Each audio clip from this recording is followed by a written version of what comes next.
ರಾಷ್ಟ್ರಧ್ವನಿ ನ್ಯೂಸ್ಗೆ ಸ್ವಾಗತ. ಕೊಟ್ಟೂರು ಪೊಲೀಸರ ಮಿಂಚಿನ ಕಾರ್ಯಾಚರಣೆ, 4 ಬಂಧನ, ಚಿನ್ನ ನಗದು ವಶ.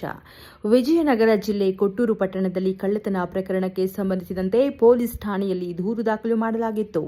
ಕಳ್ಳತನ ಪ್ರಕರಣ ಬೆನ್ನು ಹತ್ತಿದ ಕೊಟ್ಟೂರು ಪೊಲೀಸರು ಆರೋಪಿತರ ಪತ್ತೆಗಾಗಿ ಶ್ರೀ ಮಲ್ಲೇಶ್ ದೊಡ್ಡಮನಿ ಡಿವೈಎಸ್ಪಿ ಕೂಡ್ಲಿಗಿ ಇವರ ಮಾರ್ಗದರ್ಶನದಲ್ಲಿ ಡಿ ದುರ್ಗಪ್ಪ ಸಿಪಿಐ ಕೊಟ್ಟೂರು ವೃತ್ತರವರ ನೇತೃತ್ವದಲ್ಲಿ ಗೀತಾಂಜಲಿ ಶಿಂದೆ ಪಿಎಸ್ಐ ಕೊಟ್ಟೂರು ಪೊಲೀಸ್ ಠಾಣೆ ಸಿಬ್ಬಂದಿಯವರಾದ ಶಂಕರಪ್ಪ, ದೊಡ್ಡ ಬಸವನಗೌಡ, ಸಿದ್ದೇಶ, ಬಸವರಾಜ್, ಶಶಿಧರ, ಕುಮಾರ್, ಪತ್ರಿ, ರಮೇಶ್, ಚಿದಾನಂದ, ಬಸವರಾಜ್, ಶಶಿಧರ ಇವರ ನೇತೃತ್ವದಲ್ಲಿ ತಂಡವನ್ನು ರಚಿಸಿಕೊಂಡು ಆರೋಪಿತರ ಪತ್ತೆಗಾಗಿ ಬಲೆ ಬೀಸಿ ಕೊನೆಗೆ ಕೊಟ್ಟೂರು ಪಟ್ಟಣದ ರೇಣುಕಾ ಬಡಾವಣೆ ಬೆಳಗಿನ ಜಾವದಲ್ಲಿ ಆರೋಪಿತರನ್ನ ಹಿಡಿಯುವಲ್ಲಿ ಯಶಸ್ವಿಯಾಗಿದ್ದಾರೆ.